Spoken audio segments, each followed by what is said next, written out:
Welcome to the Dunelm Technology Podcast. Each week we cover a different topic in technology, and this week we're going to be talking about women in tech. I'm Matt Brady, one of the principal engineers here at Dunelm, and this week I'm joined by three guests who I'm going to let introduce themselves. So first of all, Leanne, could you introduce yourself? I can. I'm Leanne Orton and I'm the Senior People Business Partner supporting technology and product. Perfect, thank you. Priti? Hi, I'm Priti Verma and I'm a business analyst that's working in tech. And finally, Joe? Hi everyone, I'm Joe. I'm a software engineer in test at Dunelm.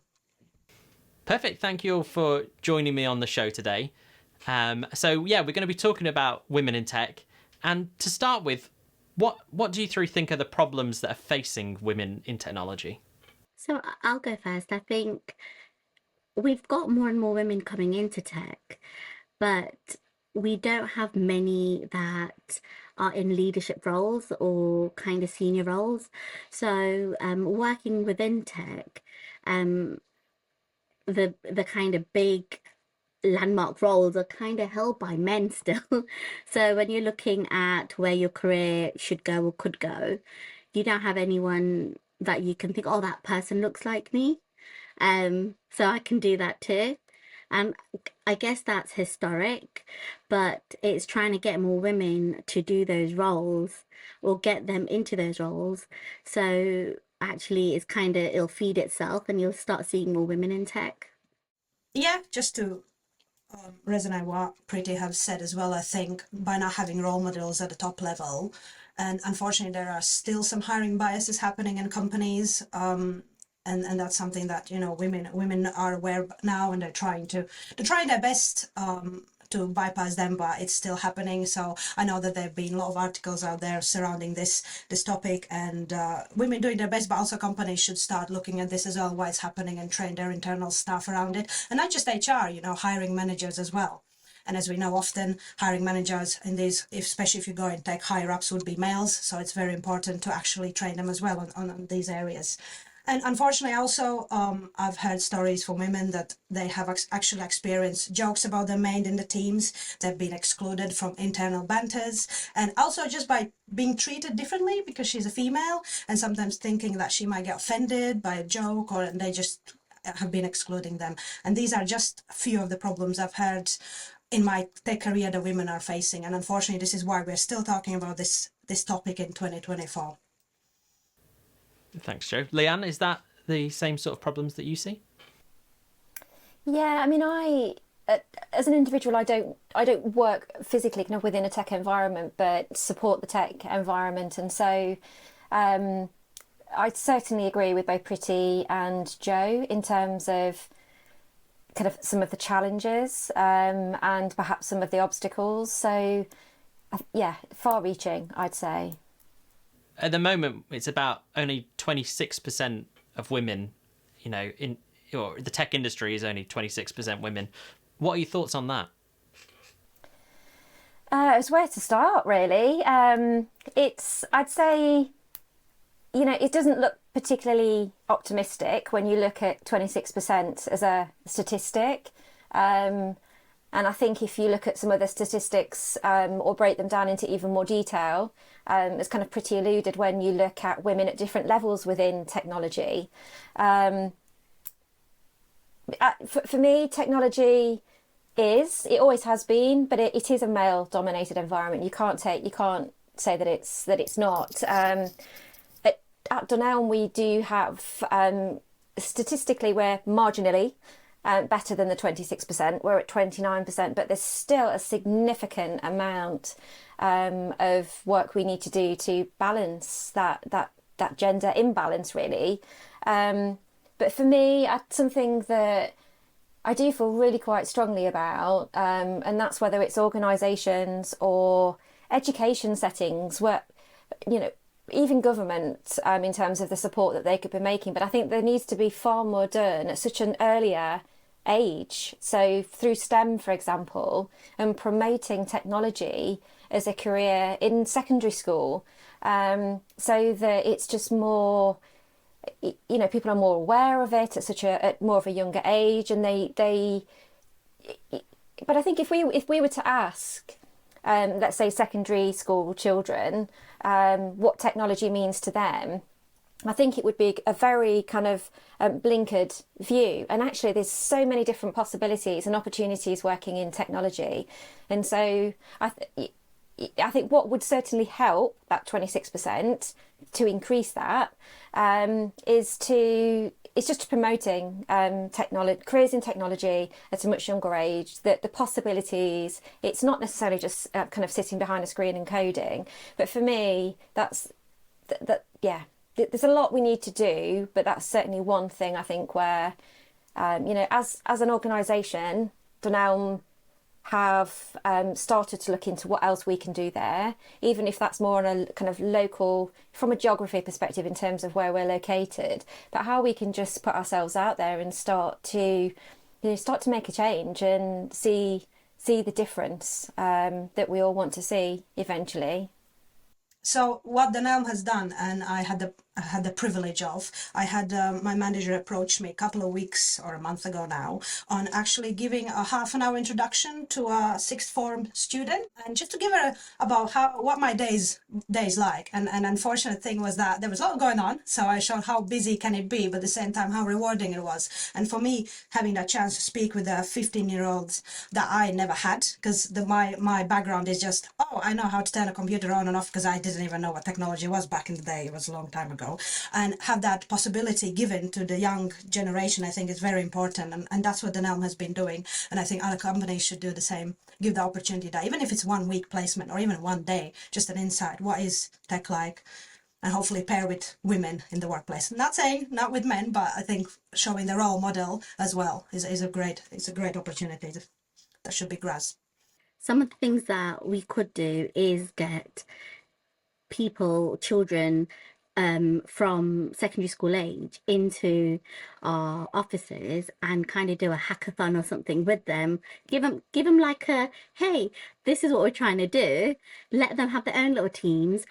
And some people like BAs, essays, test leads, all of these people could be there to support that. So it's almost like an event that we run for children to understand, actually, tech isn't just coding. Tech is trying to get the right requirements, or tech is making sure what we've asked for has been delivered. And it's those kind of, like tube light moments that kids will be like, oh, that's what tech is. So an example is like Scan and Go, and they go into a supermarket and because my daughter loves clicking buttons, tech's behind that, but it's that kind of bringing it more to life and tangible for them so they can touch and feel it. And I think that's what will get the next generation into tech. Again, be excited about tech and not just think someone working in tech is a man in his 50s with a receding hairline and glasses. It's actually somebody that looks like me, and somebody that looks like Joe, and somebody that looks like you, Matt. Yeah, and I think, you're absolutely right that particularly the generation coming up now, and even the generations, the recent ones, are probably the most sufficient at using technology. They're growing up with devices that they've had since they were little, that they're just natural users of, but they don't necessarily see what's behind that and how that comes into play. A lot of them use TikTok, for example, but they don't understand how to make an app like TikTok or the infrastructure behind it. They just see it as it is. So I think peeling that away and showing them that there's actually a team of people involved in these things that they use every day, and to your point, they're not necessarily all hardcore coders sat behind a wall of text every day. There's a lot of creativity that goes into it. There's a lot of people talking to other people, gathering requirements, doing tests, and there's a lot of options for different kinds of people to get involved.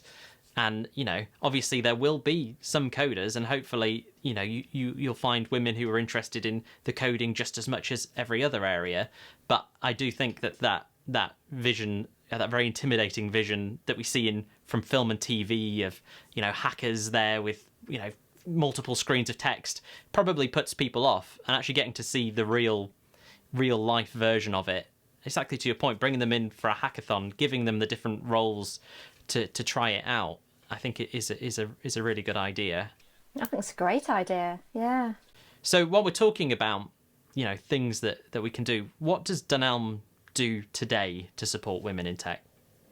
So, well, I guess the most obvious thing from my perspective is the women in tech community. So we had a women in tech community established, but it wasn't very active. And so more recently, over the last couple of months, we've refreshed that. We've kind of really made efforts to make sure that we've got a clear strategy. We know what the purpose is, what we want to get out of kind of that women in tech community.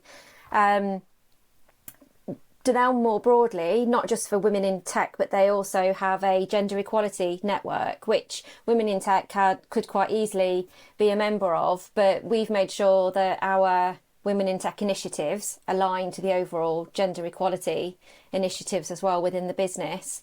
But we're currently working through our plans for the people plans for FY25. And we're aiming to invest in supporting women through coaching and development opportunities, to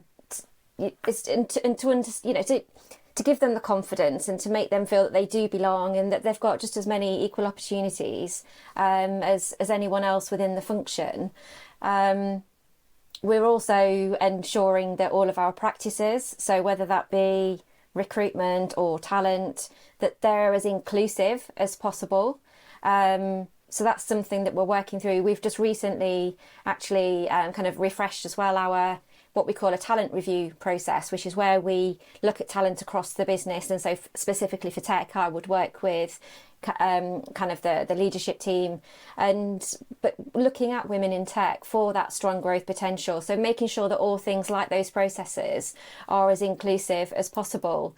And one thing we're going to do, certainly at the next Women in Tech meetup or the event that we have quarterly events, is, we want to understand more, not just about kind of the learning and development opportunities that they would benefit from, but actually understand more about the environment and the setting and actually what things are really like for them as a woman in tech.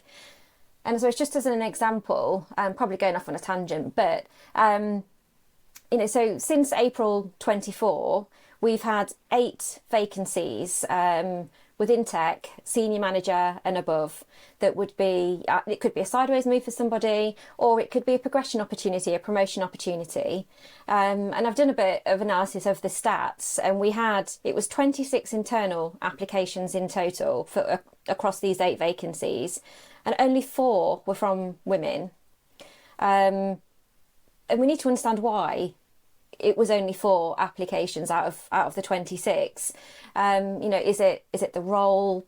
Some of the roles were more down the management route versus kind of the individual contributor route. But just what is it? What is it that's kind of restricting, or not restricting, but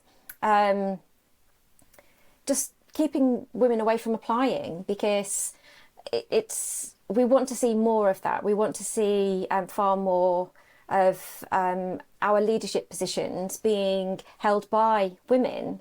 So it's Dunelm, there's probably much more that we could be doing, but with our recent strategy that we've introduced, the first year is essentially around kind of getting our women in technology community off the ground, and then moving forward it's about embedding it and expanding it and listening to the women in tech as to actually what would make a valuable difference.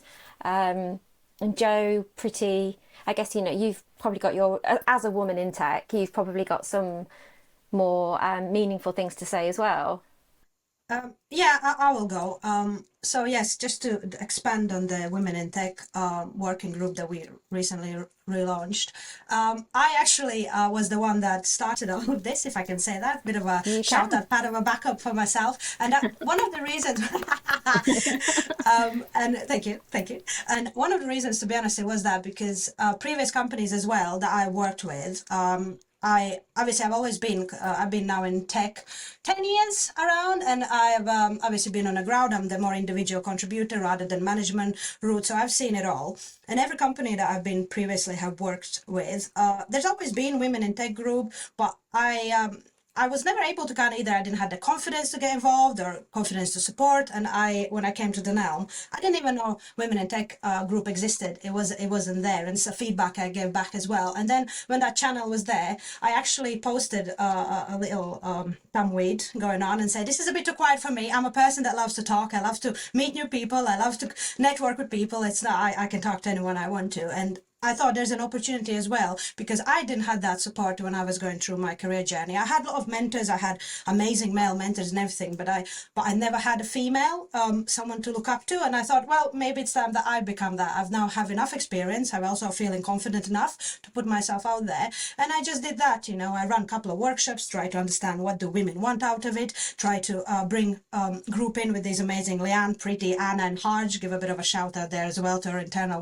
working group. And just for me, it's like, even if I make changes in the next couple of years to somebody who has a voice in tech from women, and give that voice, because something I learned from my wife is that I'm very loud and confident, but it doesn't mean that the lady who sits next to me is that. And if I can just give that one lady that voice, and that she say, "Oh, look, if Joe can do it, I can do it too. I've done my job." And because I always complain, "Oh, why is going on in tech industry?" But I haven't done anything myself to help, and now I'm doing it. And even if I change 2 women lives, I've done my job.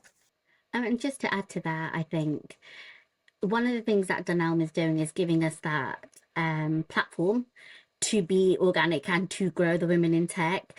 And actually, I met Leanne and Joe through this. And I remember on the first session, I said to Joe, pick me, I want to do this." Because this is such this is a subject that's so close to my heart. Again, I come from a career where I have only had men in the team, and they've either acted like my dads or my big brothers, or tried to talk to me and marry them. So it was like quite extreme what I was experiencing, and I was like, "Oh no, I'm just want to be an equal. I just want to do my job." So I think it's great, and I think one of the things that we're doing is giving the confidence to other women in tech to tell their stories. So our next meetup is about women telling their stories through career and education, and we're hoping that we're going to get a lot of our male allies there, just so they can hear how different it is for women to come up in the tech world versus men coming up in the tech world, and maybe the kind of hurdles that women have to jump across, because there is still, I guess, the fact that women will work and then they'll look after kids and they'll be the main carers. And I think it's changing all of that and thinking, actually, it's a bigger thing, but I'm just thinking we can help get awareness out there for everyone to understand where we are. And one of the things in our last session is I spoke about allyship and how simple it is for people to be allies. And it was Tom Booth who was actually, I think when he did his own investigation, found out, oh my God, women have to do, go through so many things that he didn't even know it existed. And I reckon that if Tom had that realization and became an ally, there's so many men out there that don't know, but if they hear the stories, will become allies. And I think women are amazing, but it's always nice to have a few cheerleaders or have cheerleaders that are the men colleagues that we work with every day. Yeah, absolutely. And I think it's that thing, it's easy to assume the problem with women in tech is the thing we were talking about at the start of getting people into it. But that's not the only issue. It's, there's plenty of, men, and I've been guilty of this as well, that are naive to think that's the problem and that's the solution. But of course, people, women, they're finding different problems throughout their career as they go up, issues that men just never face and don't even think exist. Maybe they don't think they would exist. Say things like being treated differently or being patronized somewhat, and there's plenty of stuff like that, and it's easy enough to go through as a man just blissfully unaware of that. But the fact that the numbers, like you say, Leanne, we do have women in tech, but they're not applying to go up to the next level. There's clearly still things to be worked out, and I think an important first step is that knowledge sharing amongst the community, so that people share their stories, and hopefully help other people to watch out for those things, try and solve some of those problems, or even just to know other people are going through it and get advice from them. I think it's really valuable.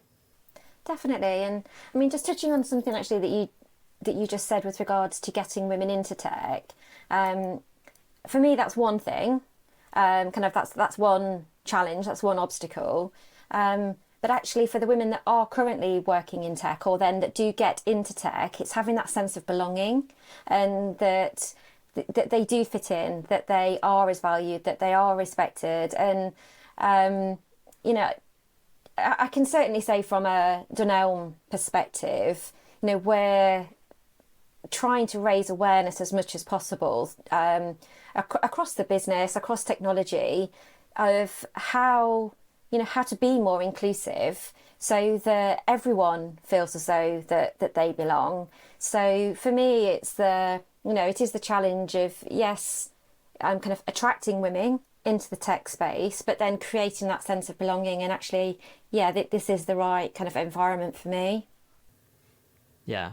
I mean, an initiative that I've seen sort of firsthand have an impact is the inclusive recruitment training that we've been doing recently, and we make sure anyone involved in the recruitment hiring process goes through this training.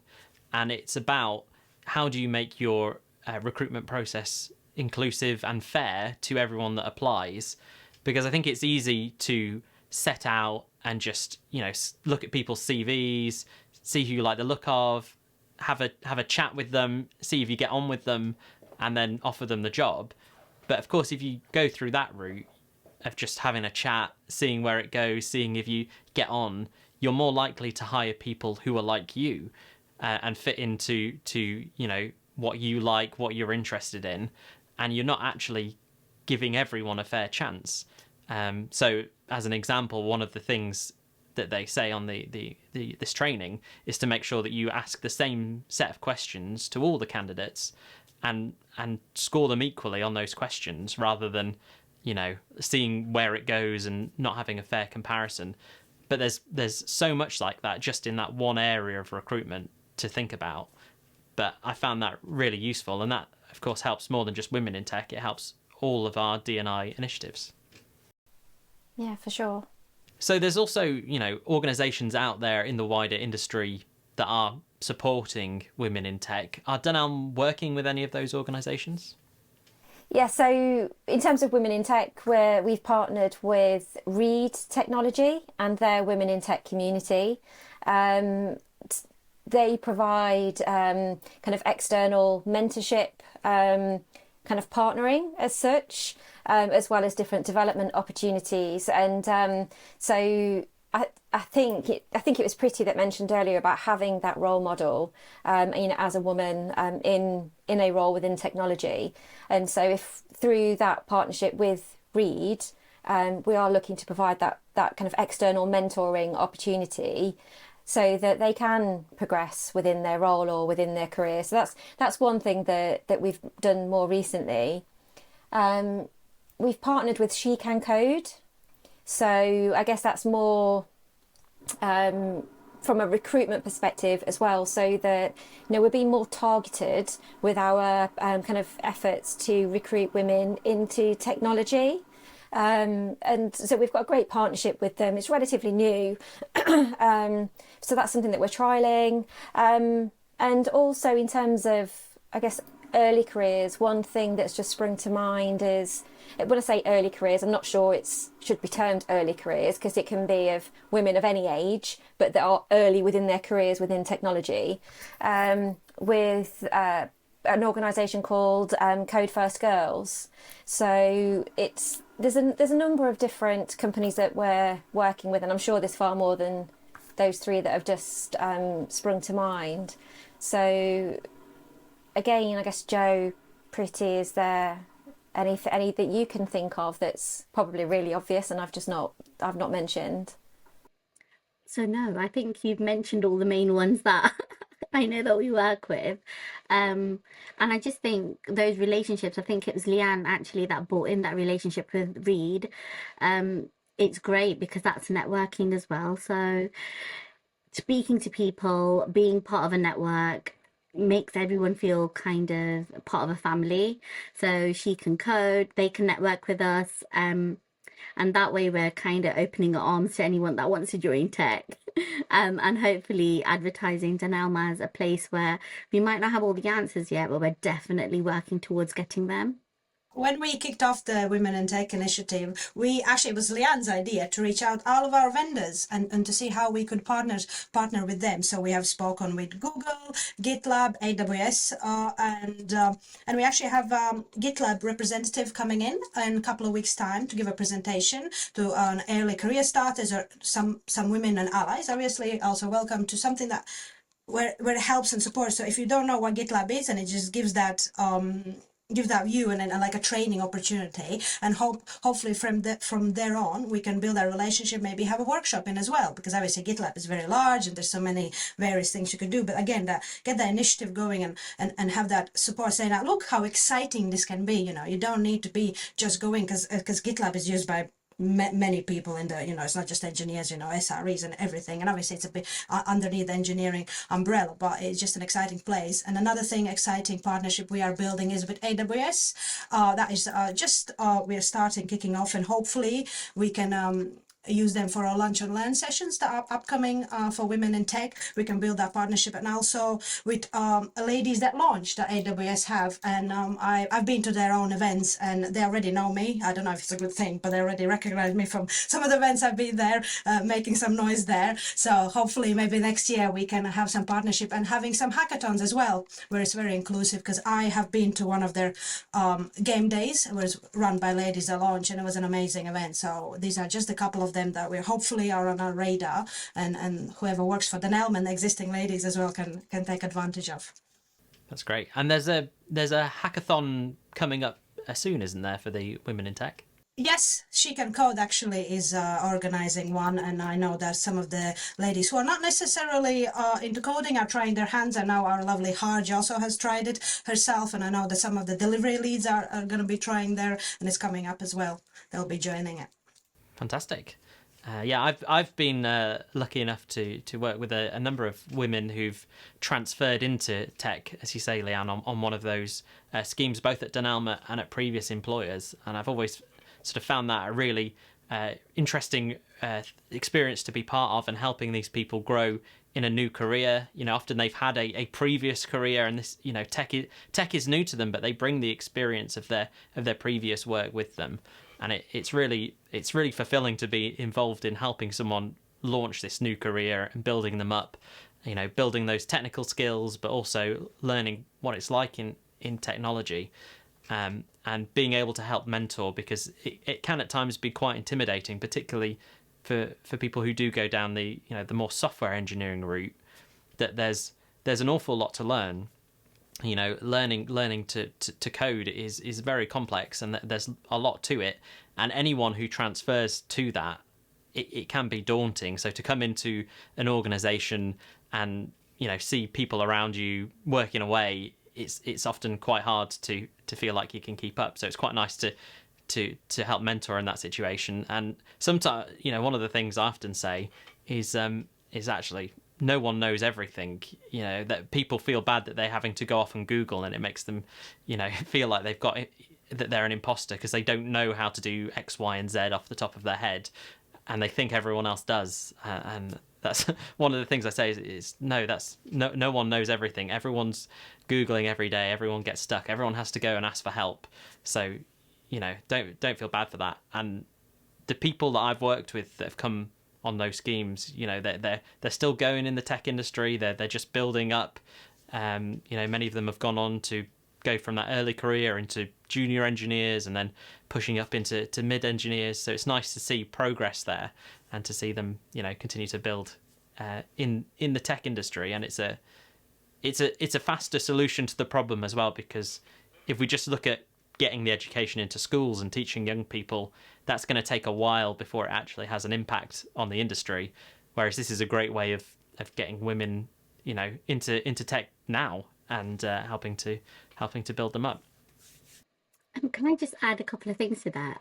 Absolutely, I think women that come in through another career are going to be experienced in that career, so bring along problem solving in a different way and looking at things. I think more than that, I think it's also letting people know that you don't need to be somebody that is quiet to be someone that codes. And I think that's the other thing people think, coders might be these quiet people that, and it's film and media that make people think that, but actually normal people are coders. People that watch Love Island or people that watch, I don't know, Dexter, whatever they want to watch, they can still be coders, and you can have full on conversations with them.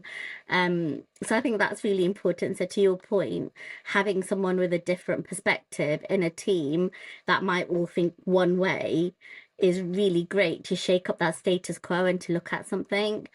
And imposter syndrome, that's the other thing you said. I think that's one of the things that we as a group have spoken about. A lot of women and men go through imposter syndrome. One of the things that I was told really early in my career is the master of someone used to be a student first. So actually, if you're a student, don't give yourself a hard time. You're going to take some steps to master it. You're not going to just go in and think, right, that's it, I'm a master of this straight away. But I think it's about also training ourselves to be nicer to ourselves, as in it's okay to ask for help. It's okay not to know the answers. But then that's making sure that people feel safe in the environment they're in to be able to say that. Yeah, absolutely. And the people who develop the fastest and get the furthest are the ones that aren't afraid to ask the stupid questions, or put their hands up when they need help. Exactly. Me as well. That doesn't make sense. Yeah. No. Yeah, and again, as you said, those people coming in with different backgrounds, they can really positively benefit the cultures of the teams they join. Adding some diversity, I've seen it do wonders as well on the social dynamic of the team, to have some different people come in, mix things up. It's a really positive experience for everyone. So what advice do you have for people who are looking into working in technology, or maybe who are early on in their careers in technology? So I think especially women, when you begin your career in the tech industry, I think one of the advice that I personally never did and never had, and I would give it now to someone, is to actually go to women in tech events. Especially, there are quite few nowadays up north, down south, so they are scattered and also can be virtual.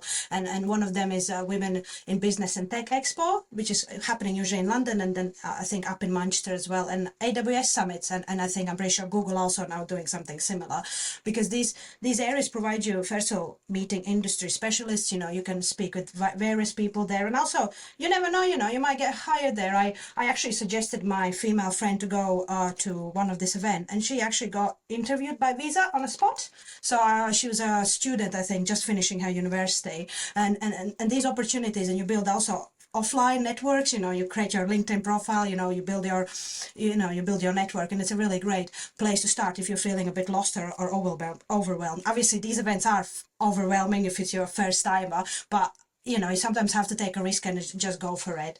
And also, something that I was taught very early on is that you do not need to match every single requirement on your job description, and even if you have skills that you think are, oh well, this is not relevant, you put them down, because for that job description, if you read it, they might be relevant. You can showcase them, and the hiring manager might actually see it and say, yeah, this is the perfect person we're looking for. Because what I've seen, usually women they want to tick every single box, and they think, I have to be this perfect candidate for even just to try apply to get that first interview in.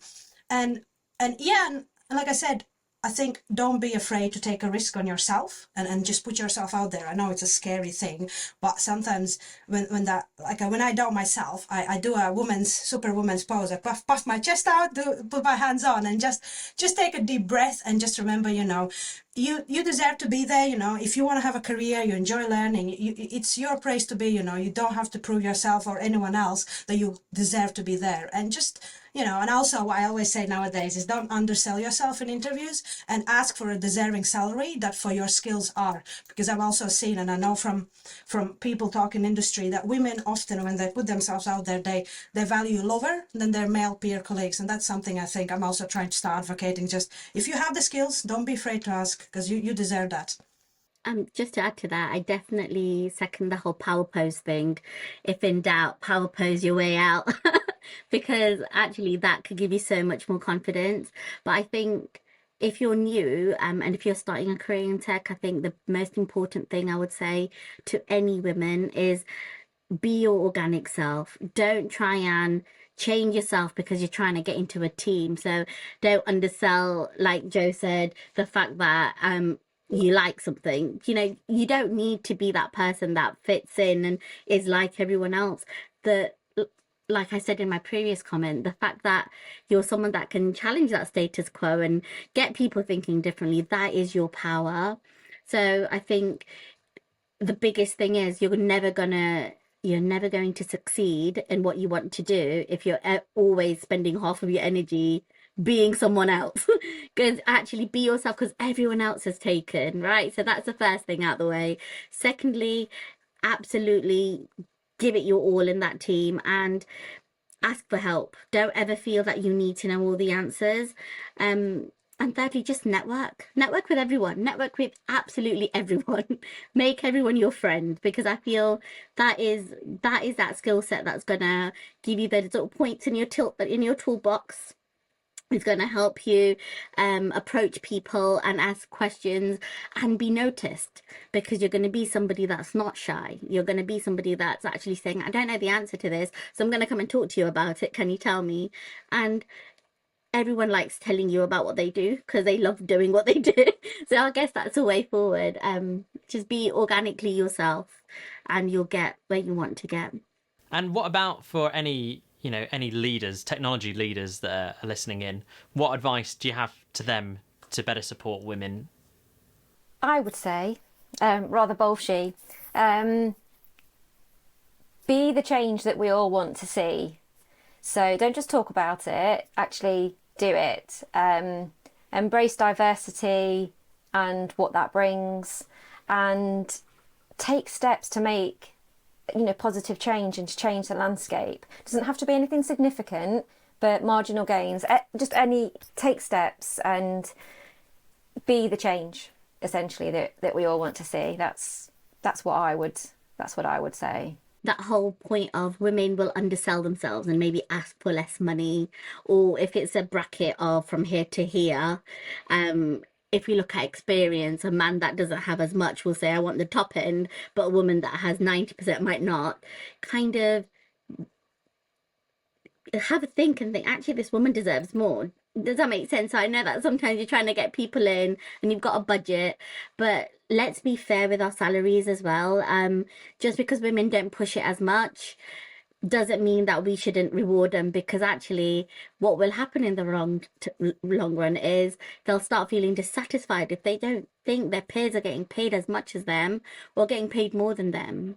I myself have been in that situation, and it's really a horrible feeling. So you leave because you don't feel respected. So I'm just thinking that if you are a lead technology leader that is going to be doing this and is going to be recruiting, let's think fair salary, and regardless of your sex. And I don't think that we do this on purpose, and I don't think people are doing it on purpose, but kind of sit back and think, what does this person really deserve? Forget what they're asking for.